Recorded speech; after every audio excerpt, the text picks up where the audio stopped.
From day one, the family had hoped the district attorney who oversees all cases in that part of Middle Tennessee would reopen the case.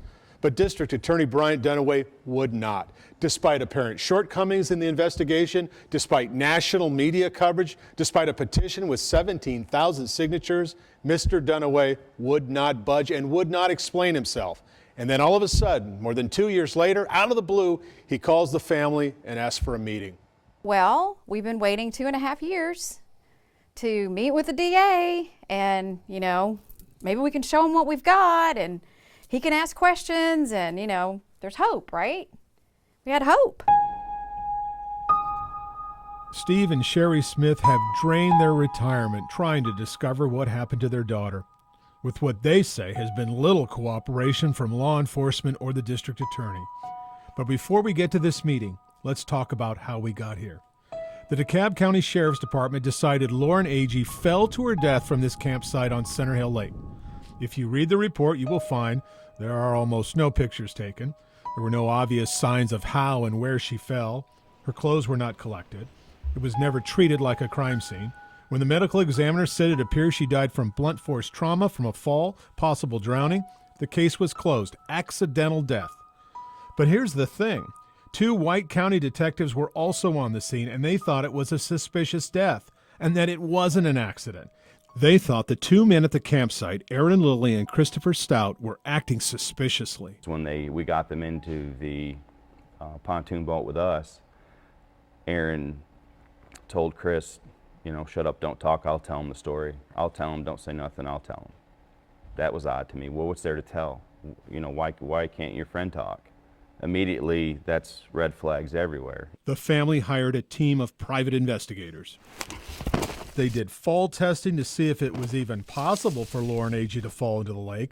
They hired hydrologists and death examiners. They discovered there was a bite mark on Lauren's chest. They found new witnesses and filed a wrongful death suit against some of the campers: Brix Gambrell, Aaron Lilly, Christopher Stout, and Hannah Palmer. Agee family lawyer and former federal prosecutor Alex Little. They didn't follow up on any of that. They didn't follow up on the bite mark that appears to be on her chest. There was a lot of things in terms of the evidence that had been brought out about whether or not a body could actually fall from that place into the water, that they did no sort of independent investigation of themselves. And so there are circumstances here which objectively say things did not happen as they're being portrayed. And so after 2.5 years of investigation and fighting, out of the blue, a call from District Attorney Bryant Dunaway. He wanted to meet. Was this finally it? D.A. Dunaway said he asked the TBI to review the case file. And he said, well, we basically, we've had a lot of media attention to this case. And, I've looked into it, and, I talked to my friend with the TBI, and I talked to the medical examiner, and, we didn't find anything else there. So we've decided to close the case, and thank you, goodbye. But what about new witnesses that came forward? Chris Brown, the small business owner who says he saw Aaron Lilly swimming in the lake, cursing and sputtering at a time when he stated he was already asleep for the night? What about the people who said they saw a fire the night they found Lauren's body? Keep in mind, Lauren's belongings were never returned. They just disappeared. And if the file itself is in question, why simply review the file? Why not re-interview everyone who was there? They can offer folks immunity. They can sit down and say, listen, we're not going to use this conversation against you. What happened that night?